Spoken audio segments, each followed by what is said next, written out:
Is the proof in the pudding? Really? Really is the proof of our success or the impact we have on something really in the results? This idiom is actually from 17th century England, and it referred to more than just, I don't know, I guess there's probably some debate whether snack pack is actually pudding or not. Of course it is, but it's not probably the highest caliber of pudding available in the world. I always like making pudding from scratch or custard from scratch.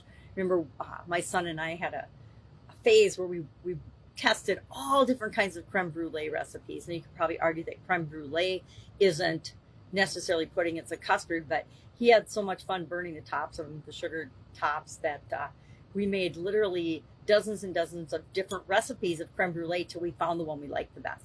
And then we realized that there was a restaurant distributor that made a delicious one, and it came in little crocks, and so we kind of stopped making our own and just got that whenever we had a hankering for creme brulee. So what does this have to do? What does the proof is in the pudding, this idiom, have to do with growing and building and supersizing your business?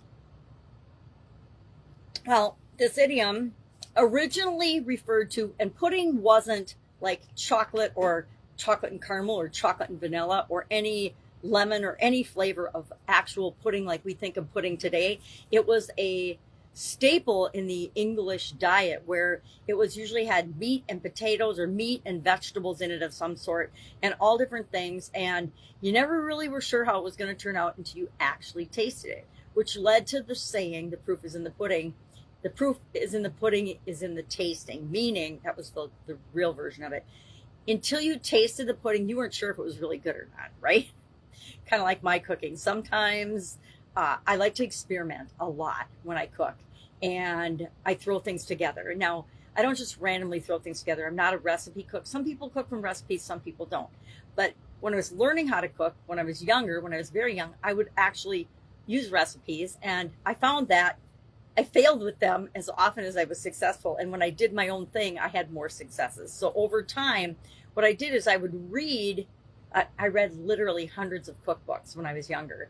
And by reading them, I knew what things kind of went together and in what proportions. And so that's how I learned to be a cook, where I don't use recipes. But the proof was always in the tasting. Some of the things I made were completely and utterly inedible. I remember sometimes we would have to order a pizza or go out and get a burger because the dinner that I was trying to make was a complete and utter flop. But then there were other times it was absolutely fabulous. So do you believe that the result is the most important thing? How we get there might not matter as much as the result. And I say, as long as it's a result you want, and as long as you went about it in a way that matches your goals and values and is consistent with who you are and how you want to show up in the world. Of course, people take and look for shortcuts and hacks and cheats and things all the time. And if they match your morals and your ethics and your values, great. If they don't and they feel icky to you, then you probably shouldn't be using those strategies or techniques. I think of that with different marketing and sales strategies. Some of them feel awesome to me, and I love to do those because I'm serving people the way that feels right for me. And others just feel like sleazy, fake strategies, create fake sense of urgency. Guess what? If you're offering the same thing all the time for 10 years, the only way to create fake sense of urgency is to have sales and promotions and things like that.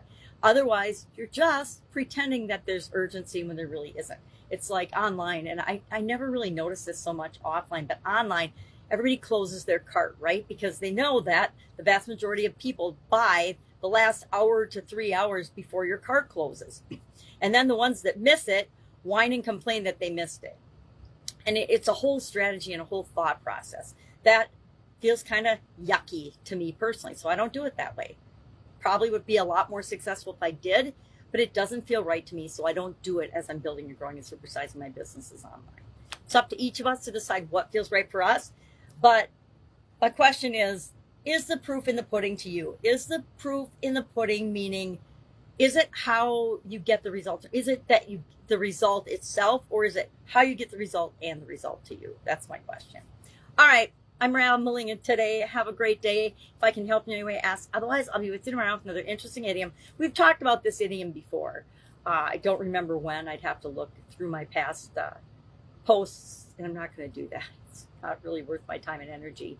But I do know that we've talked about this before. Whenever I look up the history of an idiom, if I'm not sure I've talked about it before, because we've done thousands, once I look up the background, it usually reminds me whether we've done it or not. And I know for sure we've talked about this one.